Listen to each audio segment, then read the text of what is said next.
Perfecto. Nuevamente la bienvenida a todos.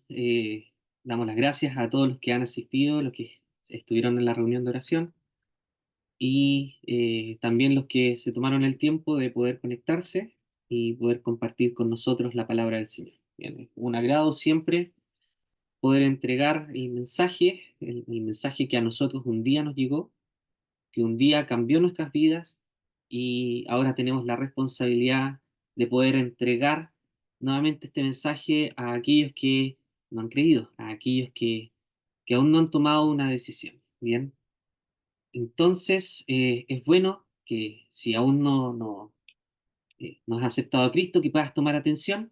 Es bueno que hayas aceptado la invitación que alguien te pudo haber dado.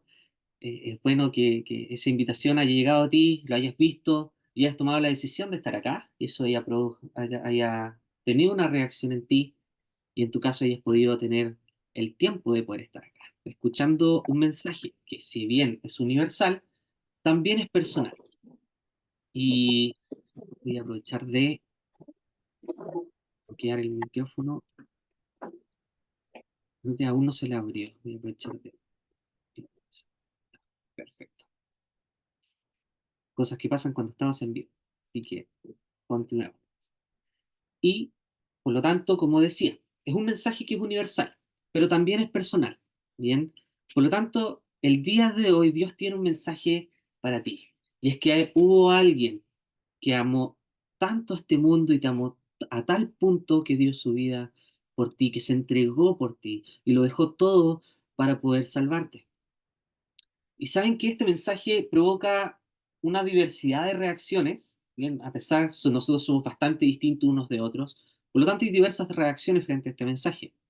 Hay personas que lo escuchan, pero no quieren involucrarse, prefieren mantenerse lejos, en este sentido están atentos a todo el mensaje, pero su reacción es de neutralidad, es decir, no dicen ni que sí y dicen que no, bien, simplemente están observando de lejos, escuchando. Otros escuchan el mensaje de salvación y son un poco más osados, estos ya se burlan, no le encuentran ningún sentido.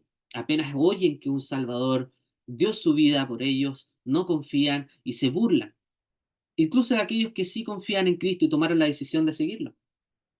Y esta actitud en especial también está bastante presente y mucho más de lo que nosotros pensamos, sobre todo en la sociedad actual. Y hay otros que escuchan el mensaje de salvación y lo utilizan para su propio beneficio. Bien, ven que Dios es poderoso, que en el mensaje hay poder, pero lo usan solo para ellos mismos. Bien, y hay otros que escuchan el mensaje y lo creen. Bien, ven al Señor, aceptan su obra con humildad. Y estas actitudes, la verdad es que no son nuevas. Puede ser que parezcan bastante actuales, pero a raíz de la realidad que estamos viviendo, la sociedad en la que estamos insertos, pero esto también se remonta a miles de años atrás. Y lo interesante es que la Biblia lo dejó registrado en una escena bastante particular, que es la que vamos a leer hoy día, en Lucas. Bien, aprovechen de buscar el capítulo, es Lucas 23, bien, donde estas actitudes se presentan en presencia de la cruz. ¿Qué es lo que vemos acá? El Señor está crucificado, está entregando su vida en rescate por muchos, está realizando la obra de salvación y las personas presentes viendo esta escena tienen una actitud frente a la cruz. Y también puede ocurrir en esta tarde, pueden haber personas que van a tomar una actitud frente a la cruz, frente a lo que nosotros vamos a leer.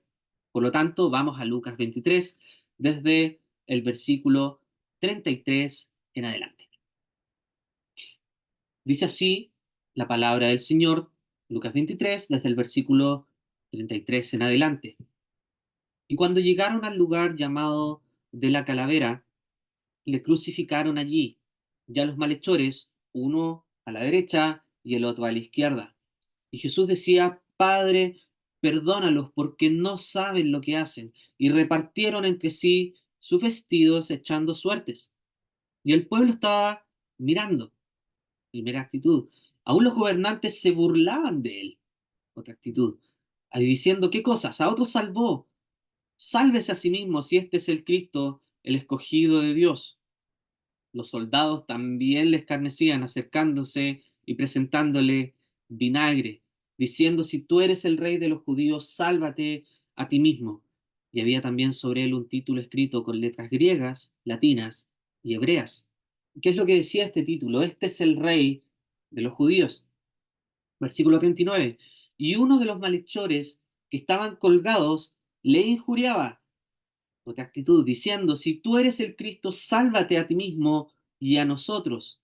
Respondiendo el otro, le reprendió diciendo, ¿ni aún temes tú a Dios, estando en la misma condenación?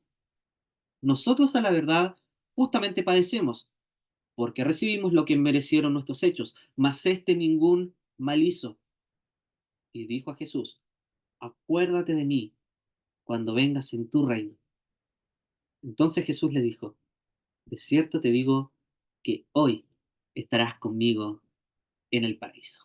Hasta acá vamos a dar la lectura de la palabra del Señor y esperamos que esta palabra pueda causar un efecto en tu vida, sobre todo que el Espíritu Santo obre en tu corazón y que puedas escuchar el mensaje de salvación.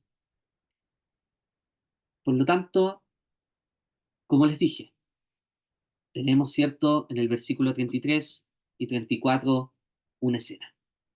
Tenemos la obra perfecta de Cristo Jesús muriendo por nosotros, llevándose a cabo.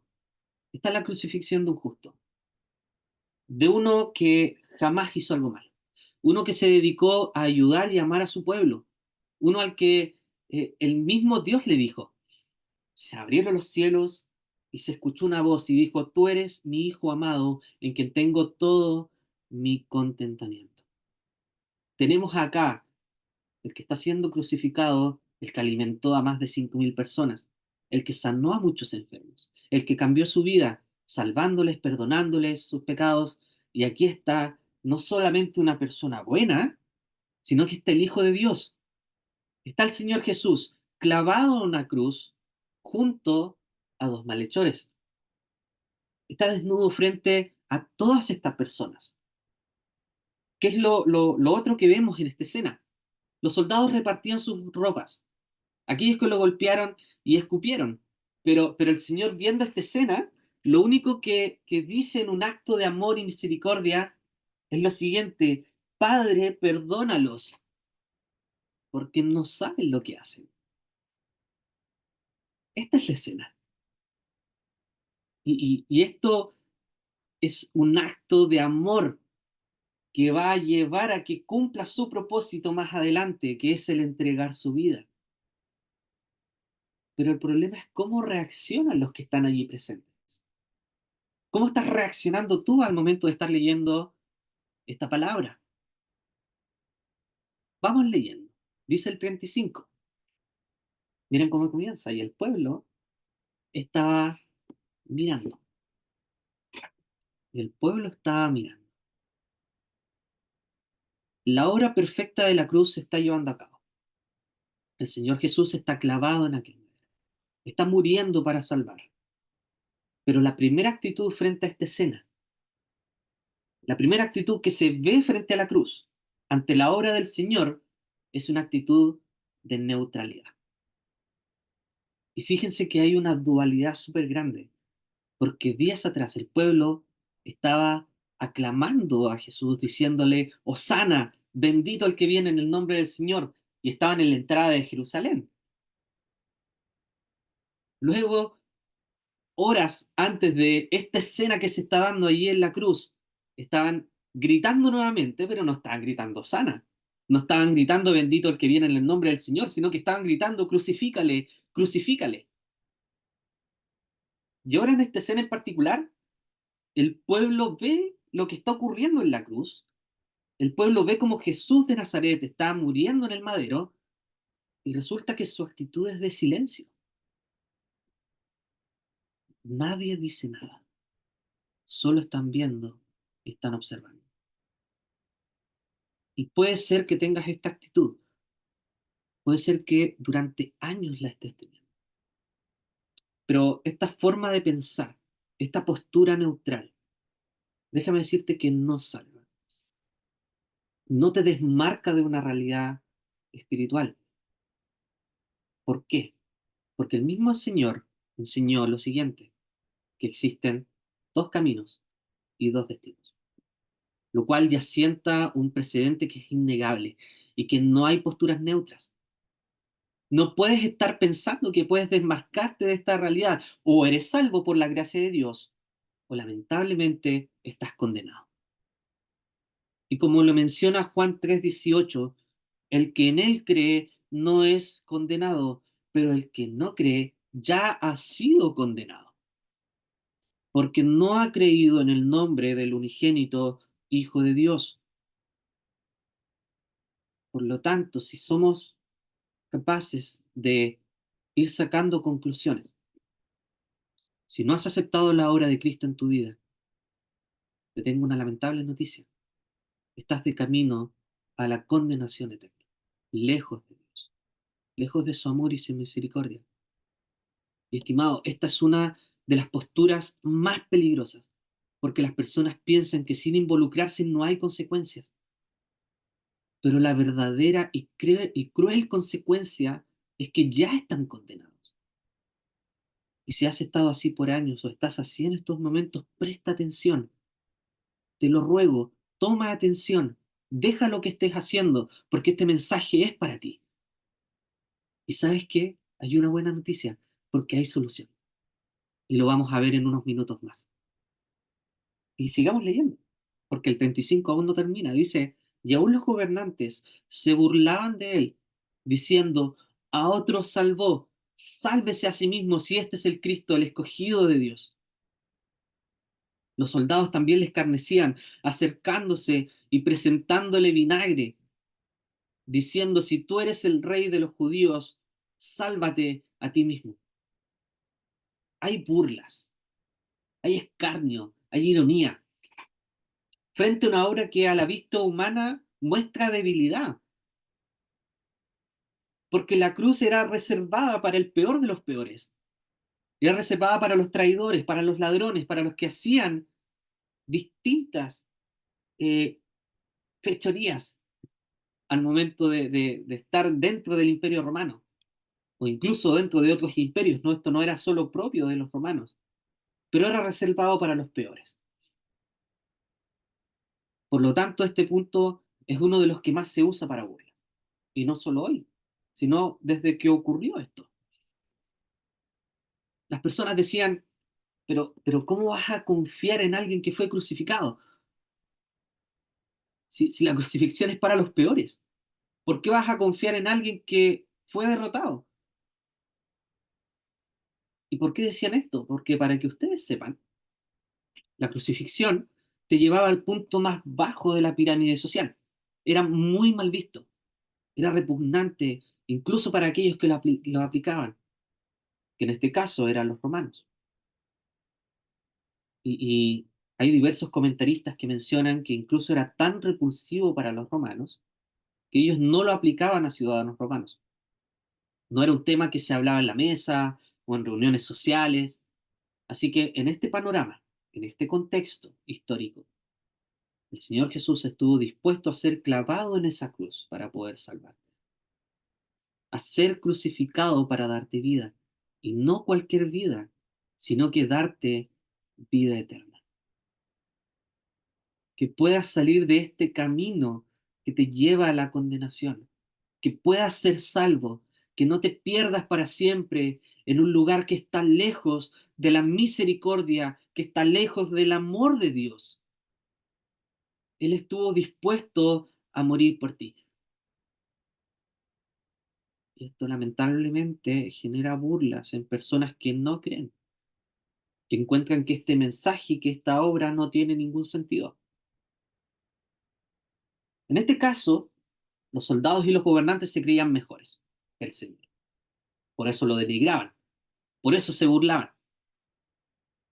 Y puede ser que tal vez te creas mejor o más inteligente que las personas que sí hemos confiado en el Señor Jesús. Tal vez creas que no eres una persona que sea digna de condenación. O estás aquí porque un familiar cercano se conectó a esta reunión y por eso estás acá. Pero estimado, sin importar tu condición, sin importar tu forma de pensar o los pecados que hayas cometido, o las cosas que tal vez hayas dicho en contra del Señor Jesucristo o cualquier cristiano, Él te ama. Él te ama y dio su vida para salvarte.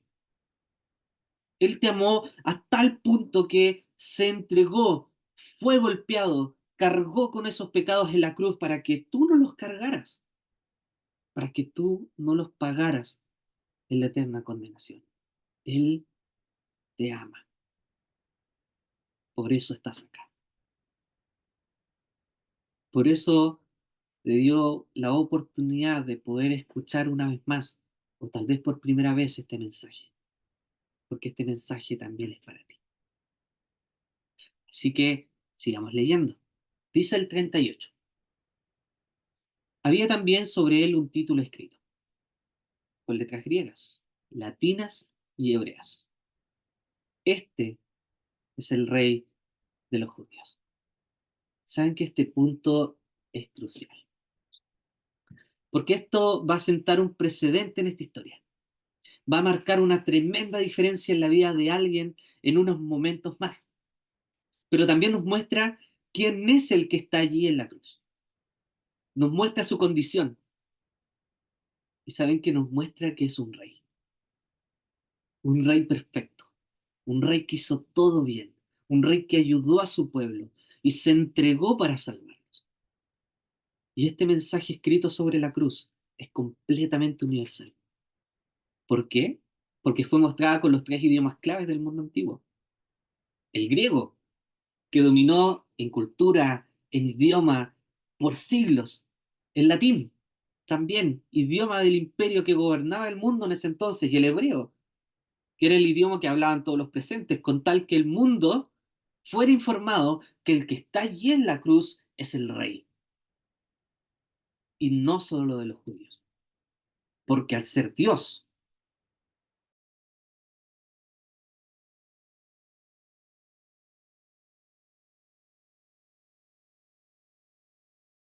rey de todo. Y el rey de todo dio su vida por ti. El rey de todo se entregó por ti. Se entregó para salvarte. Se entregó para sacarte del gobierno del pecado. Un gobierno opresor. Un gobierno que te condena. Un gobierno que quiere verte completamente destruido. ¿Y sabes qué, estimado? Es tiempo que hagas una pausa en tu vida y le tomes el peso al pecado, porque es un problema grave que todos tenemos, pero aquellos que aceptan la obra de Cristo, aquellos que aceptan esta preciosa obra de la cruz y la aplican a sus vidas, sus pecados son perdonados, son completamente perdonados. Te insto a que dejes de confiar en ti mismo, deja de mirarte a ti mismo, haz esta pausa porque ya es tiempo de mirar al Rey, es tiempo de mirar a la cruz. Por lo tanto, sigamos con la lectura porque hubo uno que sí se dio el tiempo en sus peores momentos de mirar a aquel que estaba a su lado. Dice el 39. Y uno de los malhechores, que estaba colgados, le injuriaba, diciendo, si tú eres el Cristo, sálvate a ti mismo y a nosotros. Sí, él miró, pero este malhechor en medio de toda esta escena, oyendo cómo le gritaban al que está a su lado, escuchando lo que le dicen, utiliza esto a su propio favor, no se preocupa de observar quién es el que está allí clavado en la cruz. Sigue mirándose a sí mismo, desviando su mirada en sus propias preocupaciones y utiliza las burlas de los demás. Y le dice con mucha irreverencia, si tú eres el Cristo, sálvate a ti mismo. Y con toda la osadía le dice, pero sálvate a ti mismo y a nosotros. ¿Con qué fin le pide esto a Jesús? ¿Qué quiere hacer en el caso de bajarse? Lo más probable es que no sea para poder cambiar su vida. Puede ser para seguir haciendo las cosas que lo condenaron. Seguir haciendo fechorías y cosas que van a dañar no solo a su persona, sino que también a los demás. Este hombre tuvo la oportunidad de replantear su postura. Este hombre tuvo la oportunidad de poder cambiar su actitud. Y el punto acá es que él siguió mirándose a sí mismo y no enfocó su vista en la persona que sí podía salvarlo. Y eso es lo más increíble. El malhechor solo se enfocó en las cosas de este mundo.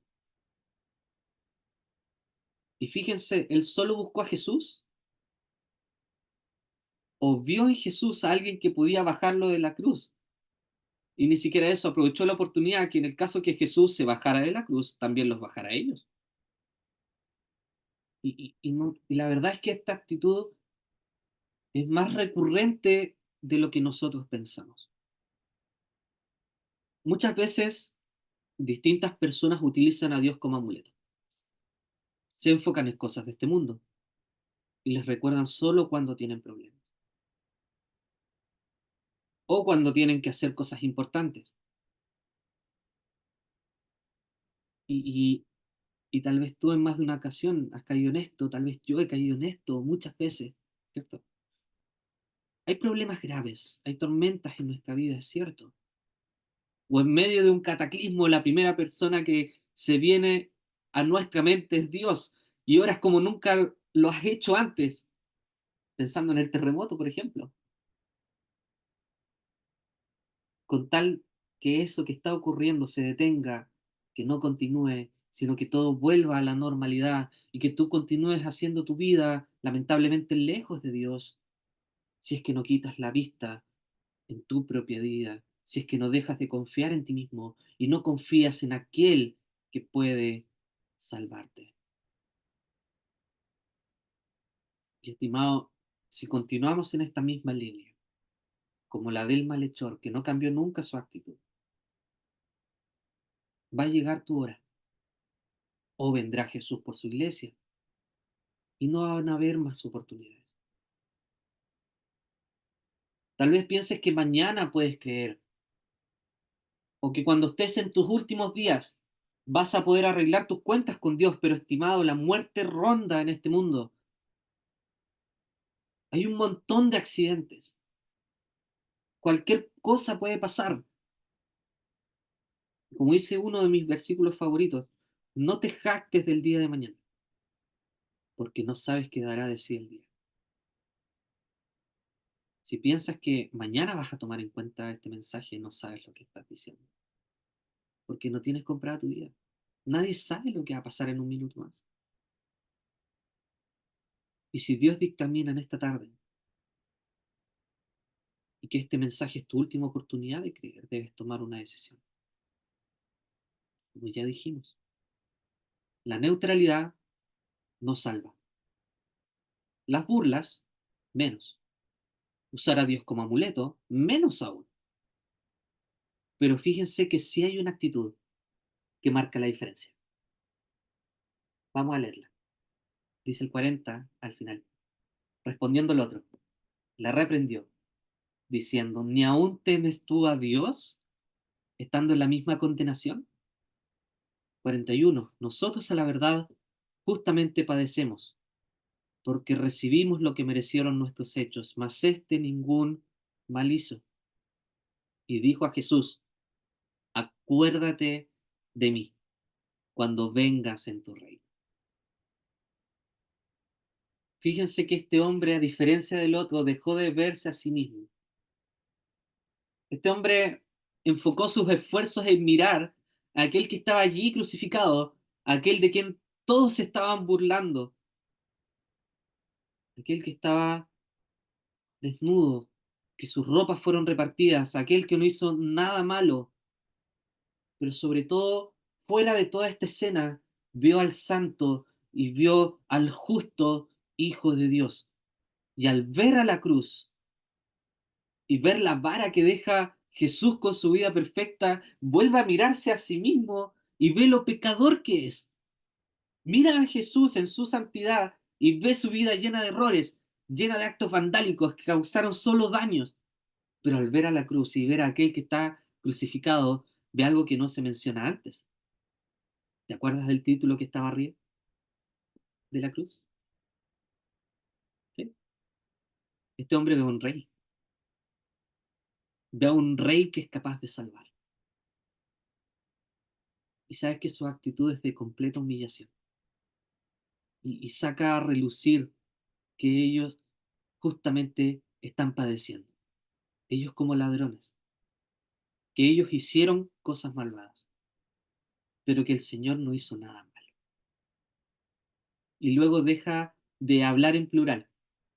Acá todo esto está en plural, dando un contexto, pero después personalmente se dirige al Señor Jesús y le dice, acuérdate de mí, acuérdate de mí. Sí, estimado, fíjense que la salvación es personal. Nadie más en esta audiencia puede pedir salvación por ti. Yo no puedo hacerlo. Es algo completamente personal. No puedo pedirle al Señor que te rescate o que tenga compasión de ti, porque esto es algo entre tú y Dios. Es algo entre tú y tu Creador. Y ya es tiempo que mires tu condición de pecado, que aceptas que necesitas ayuda, que aceptes que el único que puede salvarte es Jesús, el Rey que salva, el Rey que limpia todo pecado de una forma perfecta y única, aquel que estuvo dispuesto a morir por ti. Pero ¿sabes? Decir solamente estas palabras no es suficiente, porque ahora le toca responder al Rey. Miren lo que responde el Rey. Entonces Jesús le dijo, de cierto te digo, que hoy estarás conmigo en el paraíso. Y esta es la última y preciosa actitud, porque esta es la actitud que salva. Aquí está aquel que hace que todo esto sea posible. El Señor Jesús da certeza de tu salvación. El Señor Jesús te promete y le promete a Él, hoy estarás conmigo. Y esta es la respuesta que está dispuesto a entregar hoy, si es que tú pides por tu salvación, si es que tú confías en la obra de Cristo en la cruz, mirando que eres incapaz de salvarte de condenación, de esta realidad que nadie escaparía por sí mismo. Si pides perdón por tus pecados, como este hombre, depositas tu fe en Él, sabes que el Señor Jesús no te va a rechazar y te va a aceptar con sus brazos abiertos. ¿Te acuerdas lo que hablábamos de que nadie tiene comprada su vida? Porque si partes de este mundo, vas a tener esta certeza de esta promesa. ¿Cuál es? Estarás conmigo. Y sabes que ese lugar es muchísimo mejor. Es un lugar lleno de amor, de gozo, de consolación, de paz. ¿Recuerdas las actitudes que vimos? Jesús pudo tener una actitud neutral frente a nuestro pecado. Se pudo haber quedado en el cielo mirando cómo nosotros vamos rumbo a condenación, sin culpa alguna. Porque nosotros somos condenados por nuestros propios pecados. Pero no, el Señor Jesús vino a este mundo. No fue neutral. Tomó forma de siervo. Fue hecho semejante a los hombres, pero sin pecado, y murió para salvarte. Sabes que Él pudo haberse burlado de nuestros pobres intentos de agradar a Dios, pero al contrario, tuvo compasión y tuvo amor. O pudo haber pensado en sí mismo y bajarse de esa cruz y pulverizar a todos los que estaban allí presentes, burlándose de Él. Ángeles bajando para guardarlo y Dios descargando su ira sobre todos sus enemigos, pero no. Él recibió la ira de Dios. Él recibió el castigo por nuestra paz y nuestros pecados que estaban allí cargados, incluso aquellos errores más ocultos que tenemos en nuestro corazón. Él los presenta y son pagados, recibiendo el castigo, completamente solo y desamparado. ¿Con qué razón? Para salvar. Y con un grito de victoria exclama, consumado es. Ya todo está hecho, ya todo está pagado. No hay nada más que agregar. Y en un acto de amor incomparable, En un acto de amor que jamás vamos a poder comprender, Él entrega su vida, su cuerpo completamente destrozado por el proceso de crucifixión, yace allí, clavado, pero es bajado, es envuelto en sábanas y es llevado a un lugar de reposo limpio, nuevo, sin uso, en una tumba de reyes. Allí fue puesto, porque al tercer día, de una forma extraordinaria, ya no está más donde le pusieron. Su cuerpo había desaparecido y la roca estaba removida. ¿Por qué? Porque Él resucitó y ahora vive. Y esta es la confirmación de nuestra fe, porque el que te quiere salvar está vivo y está esperándote con los brazos abiertos. Y lo más glorioso, estimados, es que Él está ya en el cielo y en su cuerpo aún están las marcas del alto costo que tuvo la salvación. En sus manos, en sus pies, en su costado están las marcas de la cruz y por siempre va a llevar esas marcas de esta preciosa obra, marcas de victoria. ¿Y sabes qué? Si aceptas esta obra, si ves tu condición y te arrepientes de tus pecados, clamas por salvación, te aseguro a la luz de las Escrituras que esos pecados serán limpiados y vas a ser salvo. No tienes que hacer nada más. Ya está todo hecho. Confía en aquel que lo dio todo por ti. No es necesario que esperes al final de la reunión para creer. Está esperando ahora y quiere salvarte. Confía en Él. Acéptalo y vas a ser salvo. Señor, bendiga su palabra en esta primera parte.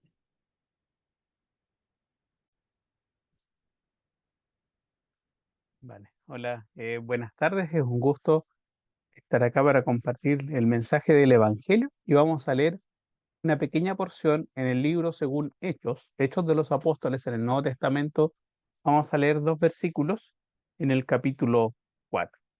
Creo que estos versículos sintetizan de manera notable y extraordinaria el mensaje del Evangelio, en tanto refieren a la persona del Señor Jesús y el contenido de la obra del Señor. Dice así la palabra del Señor en Hechos 4, versículo 11. Este Jesús es la piedra reprobada por vosotros los edificadores, la cual ha venido a ser cabeza del ángulo. Y en ninguno trae salvación, porque no hay otro nombre bajo el cielo dado a los hombres en que podamos ser salvos. Ese es el versículo con el cual quiero explicar y predicar el Evangelio. Esta expresión del apóstol Pedro y del apóstol Juan viene después de un incidente que ellos tienen, que está narrado con lujo de detalles en el capítulo 3 del libro de los Hechos, cuando curan de manera sobrenatural a un cojo. Y todo el pueblo en Jerusalén queda impactado por ese hecho sobrenatural, un milagro notable. Al pasar los discípulos, ese cojo es sanado. Y entonces se produce una suerte de cónclave, de concilio, de reunión de todas las autoridades religiosas del pueblo de Jerusalén y ponen a Juan y a Pedro en el centro de esa discusión. Y versículos antes, en el versículo 7 del capítulo 4, hay una pregunta clave. El versículo que acabo de leer es la respuesta a esta pregunta clave. Los fariseos, saduceos, la flor innata de la cultura religiosa de esa época ponen en medio a Pedro y a Juan y les pregunta lo siguiente. Y poniéndolos en medio, le preguntaron, ¿con qué potestad o en qué nombre habéis hecho vosotros esto? ¿Cuál es la autoridad? ¿Lo hacen por un poder que les es natural, que les es conferido, que les es delegado? ¿Cuál es la autoridad con la cual ustedes hacen este milagro? ¿Bajo qué nombre hacen lo que hacen? Pues bien, la gran respuesta frente a esta pregunta crucial está justamente dada en el versículo 11 y 12. Y tal como nuestro hermano Alexander ha dicho, mire, ante Jesús uno no puede ser neutral, hay que tener actitudes. Acá el versículo 11 revela que frente a Jesús hay dos actitudes. Y en general la humanidad frente al Señor Jesús ha tenido dos actitudes. Ha creído tener actitudes intermedias, ha pensado, se ha imaginado respecto a sí mismo no ser tan radical, asumiendo que hay más allá de dos posturas, sino que hay una amplia variedad de posturas intermedias, pero lo que sostienen al final del día Pedro y Juan es que frente al Señor Jesús hay dos actitudes. Y esas dos actitudes tienen que ver primero con su persona y después con lo que el Señor Jesús ha hecho. Entonces quiero que podamos enfocarnos primero en esas actitudes que el mundo tradicionalmente, o usted y yo, hemos tenido frente al Señor Jesús, y después cómo esta actitud frente al Señor Jesús se expresa en lo que el Señor ha hecho. Primero, actitudes frente a quién es Él, y después frente a lo que ha hecho. Y dice lo siguiente: este Jesús es la piedra reprobada por vosotros los edificadores, pero la cual ha venido a ser la cabeza del ángulo. Esta primera afirmación respecto a la identidad del Señor Jesús es notable por lo siguiente, por varias cosas. Porque revela una actitud del corazón frente a la persona del Señor Jesús.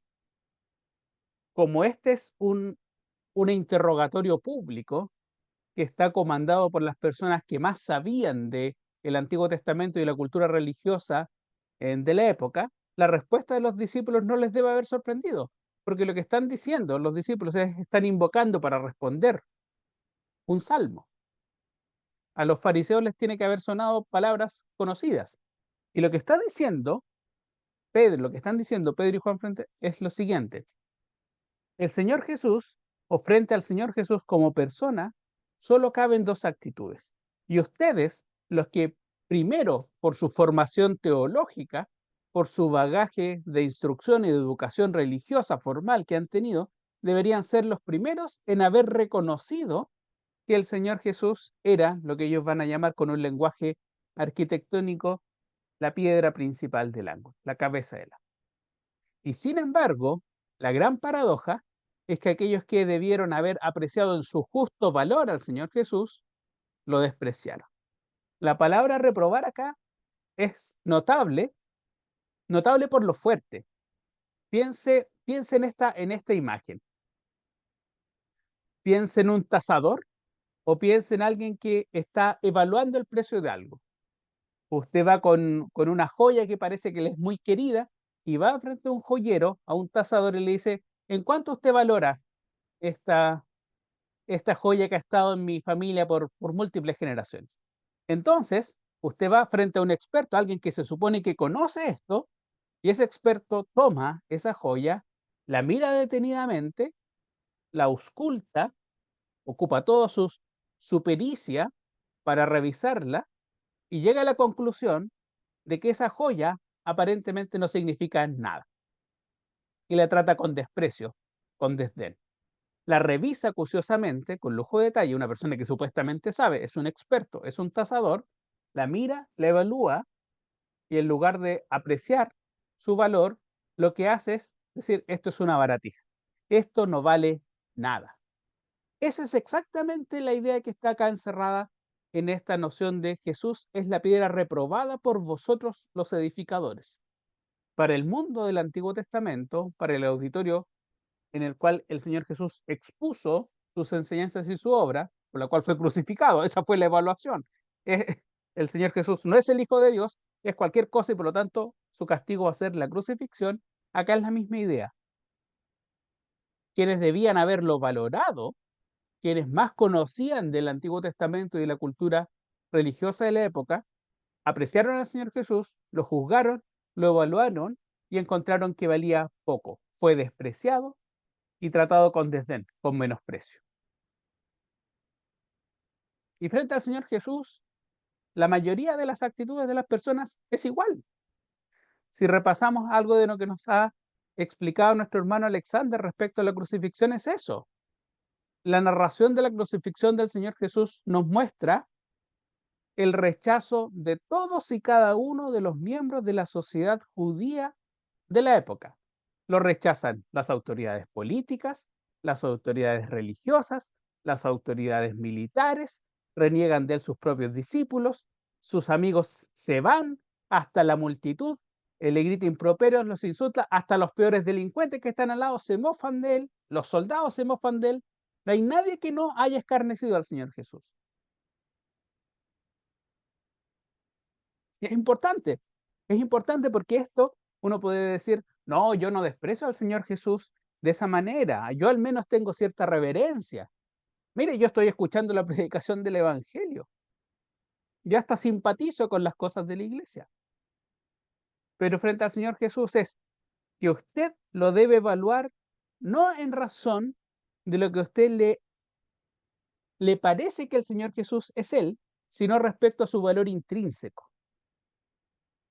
Y acá entonces el Señor Jesús o es alguien que es tratado con desdén, con desprecio, porque las personas no saben evaluarlo en su justo valor, o termina convirtiéndose, paradójica e irónicamente, en la parte más fundamental, más valiosa de un edificio.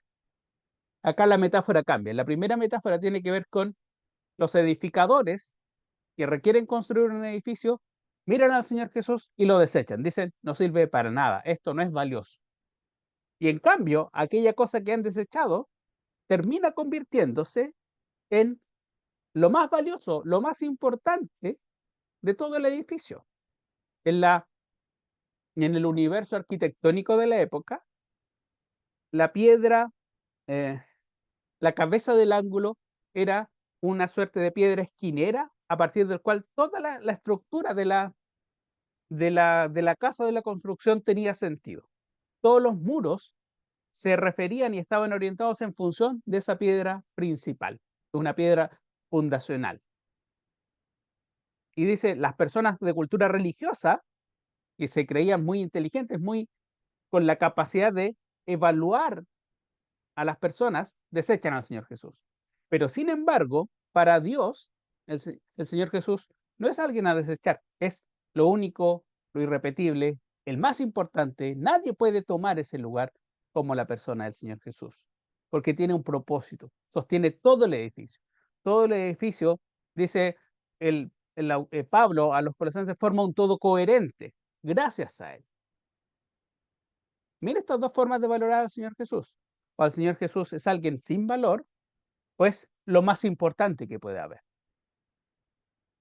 Pero Pedro y Juan en este discurso no ponen una gama de términos intermedios, una panoplia de evaluaciones en las cuales usted puede decir, frente al Señor Jesús, o uno lo valora en su justa dimensión y reconoce que Él es único, irrepetible, muy valioso, fundamental, o termina siendo como estos constructores, edificadores que serían los fariseos de la época, mirándolo, evaluándolo y rechazándolo, tratándolo como algo sin precio.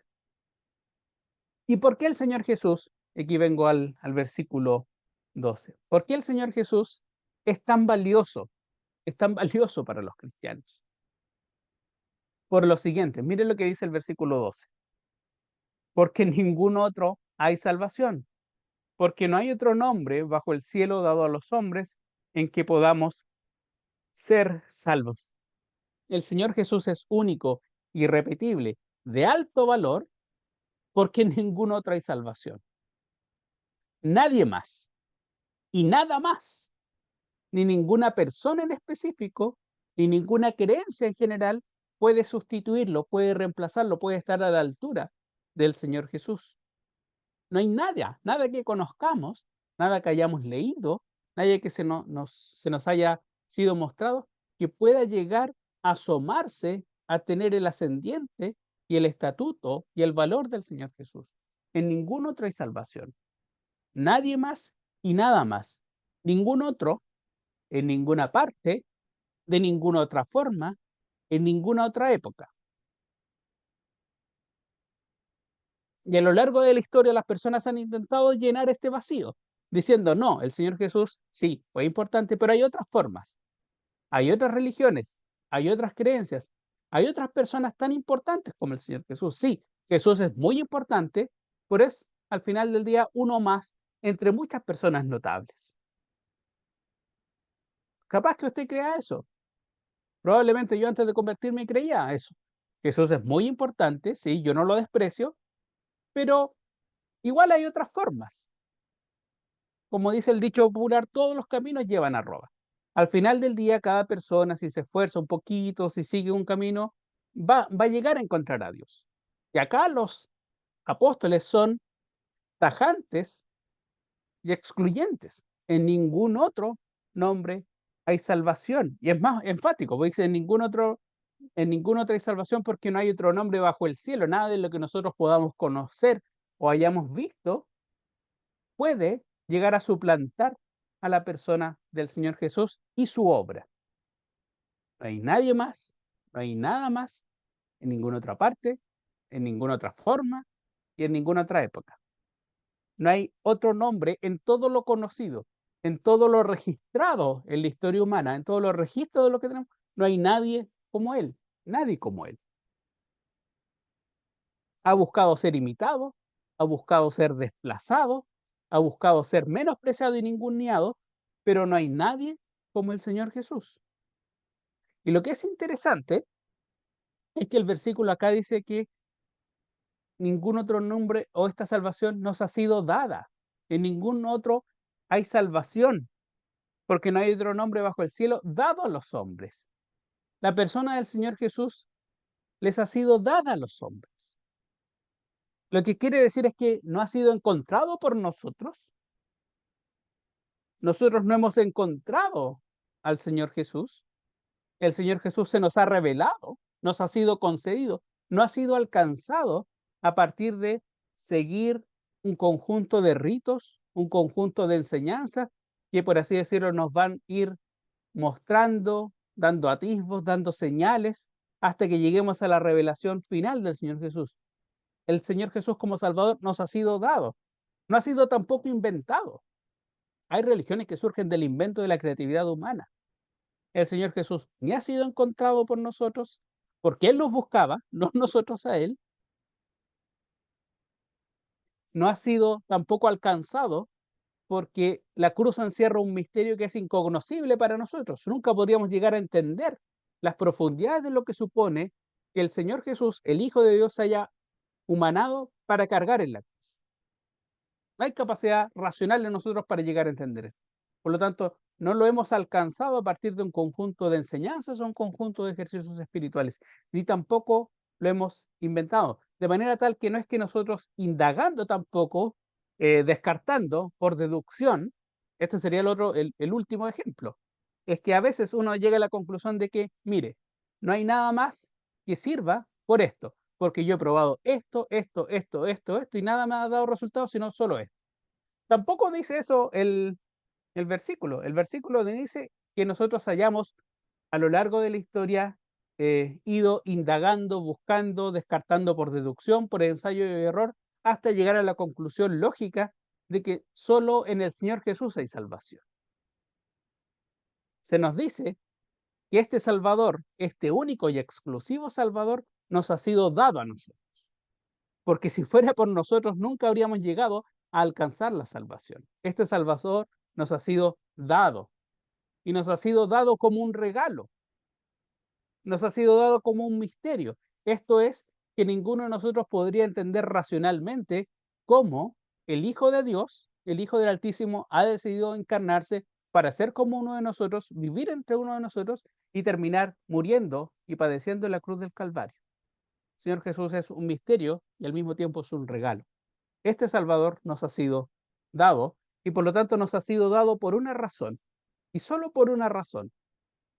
Me gusta esta afirmación de Pedro y Juan, porque son enfáticos y condensan lo medular del Evangelio. El Evangelio es un mensaje que trata de una persona y de una acción, del Señor Jesús y de la salvación de nuestras almas. Este mensaje refiere a la salvación. Dice que la salvación es una obra exclusiva de Él, que depende de Él y que refiere siempre a Él.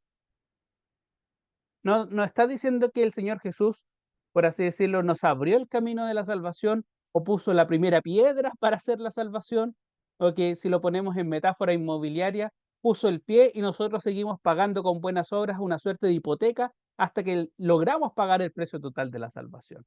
No está diciendo eso. Está diciendo que toda la salvación, la obra en conjunto, proviene de Él y depende de Él. Y que nosotros no tenemos nada que hacer con Él. Pero lo más importante aún es que dice que usted requiere una salvación, que yo requiero una salvación.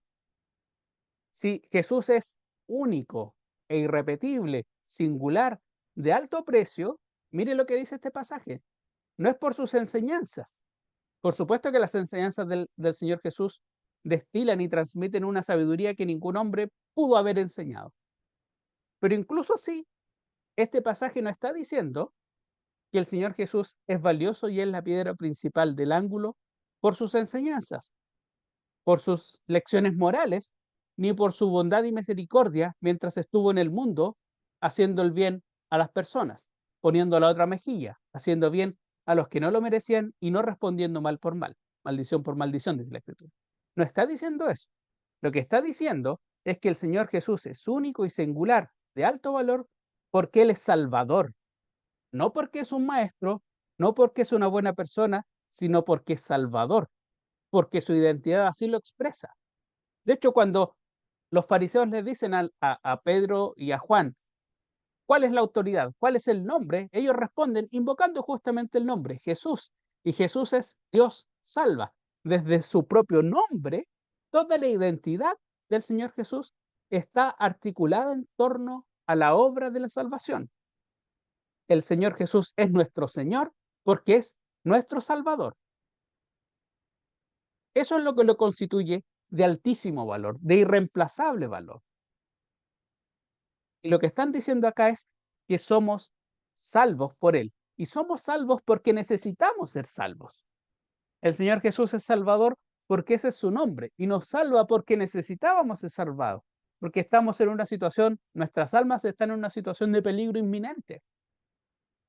No hay seguro de vida, no hay seguro catastrófico que usted pueda comprarle a su alma. Su alma ya pende con la condenación. Si usted no ha aceptado al Señor Jesús como su Salvador, usted, dice el Evangelio de Juan, usted ya ha sido condenado porque ha rehusado creer en el nombre del unigénito Hijo de Dios. Usted requiere un Salvador porque usted ya está condenado, porque su alma está en condenación. Y usted necesita un Salvador. Y usted necesita un Salvador primero porque usted ya está condenado. No es que usted pueda llegar a estar condenado, usted ya lo está y por lo tanto requiere un Salvador ahora ya. No es que lo va a necesitar en 10 años más, en 20 años más, o esta imagen que tienen las personas de que cuando mueren van a llegar frente al Señor Jesús, frente a Dios sentado en su trono y Él va a evaluar las personas y ahí recién va a dictar condena. Usted ya está condenado, por lo tanto usted requiere un Salvador aquí y ahora, ya lo requiere. Pero es más, lo que está diciendo además este pasaje es que usted no puede ser el agente de la salvación. Nosotros en Chile tenemos un dicho que es rascarse con sus propias uñas. Cada uno se salva como puede. Se salva con sus propias. Frente a su alma usted no se puede salvar por su. No puede, no hay autosalvación. Usted no puede gestionar su salvación. Usted, la salvación no está en su corazón, ni tampoco en su elevación moral, en la gran calidad de obras que hace en beneficio de las otras personas, ni en su superioridad intelectual. La salvación, paradójicamente, solamente se adquiere reconociéndose primero pecador, esto es, incompetente para salvarse, y aceptar, por lo tanto, al único que puede salvar, al Señor Jesús. En ningún otro hay salvación, porque no hay nadie en el cielo, ningún otro nombre bajo el cielo dado a los hombres en que podamos ser salvos. Es así de enfática la Escritura. Buscamos, buscamos, escarbamos, indagamos, miramos dentro de nuestro corazón y miramos para todos lados y llegamos a la conclusión entonces de que solo hay un Salvador. Que es falso esto que proclama la religión de que todos los caminos conducen al cielo. Solo hay un camino. Y no se nos ocurrió a nosotros. El mismo Señor Jesús dice, porque hay un solo camino. Yo soy el camino y la verdad y la vida. Nadie viene al Padre sino por mí. De manera tal, querido amigo, querida amiga, que usted requiere salvación y requiere salvación aquí y ahora. Y la única forma de ser salvo es, por un lado, reconocer esa necesidad de salvación. Solamente el que se reconoce enfermo puede aspirar a sanarse. Puede aspirar y reconocer que es incompetente para sanarse y requiere la salvación de otra persona. Un pecador es un alma enferma, es un corazón enfermo, podrido de pecado. La única forma de aceptar la salvación es reconocerse, por lo tanto, pecador e incompetente para salvarse a sí mismo y aceptar al único que tiene poder, capacidad, amor y compasión para hacerlo, que es el Señor Jesús. Frente al Señor Jesús, entonces hay dos opciones. Puede ser como los religiosos de la época. Los religiosos de la época miraron en sus corazones y dijeron, no necesitamos un Salvador. Nadie conoce más la Biblia que yo. Yo soy una persona ante los ojos de la sociedad totalmente irreprochable. Los otros necesitan salvadores, los gentiles necesitan salvadores, los pecadores necesitan salvadores, pero yo no necesito salvación. Y el resultado de esa actitud, ¿cuál es? El Señor Jesús es mirado, evaluado, despreciado, desechado, tratado como algo sin valor. Y la otra actitud que lesiona nuestro ego es mirarnos en nuestros corazones tal cuales son, mirar la podredumbre que ha hecho el pecado en nosotros, reconocer que somos incompetentes e incapaces para salvarnos a nosotros mismos, reconocernos que estamos en perdición y aceptar al único que puede salvarnos. Al único que puede salvarnos, porque la salvación depende, insistiría, de una persona. Lo que están haciendo Pedro y Juan acá es predicando a una persona. No están predicando un conjunto de enseñanzas, no están predicando un conjunto de ritos, un conjunto de procedimientos espirituales, están predicando a una persona, porque solo en una persona usted puede hallar salvación. Por tanto, o usted es como los religiosos de la época, que miran al Señor Jesús y lo desechan, o más bien como los pecadores de la época, aquellos pecadores que se reconocen como tales y aceptan al único que puede salvar sus almas.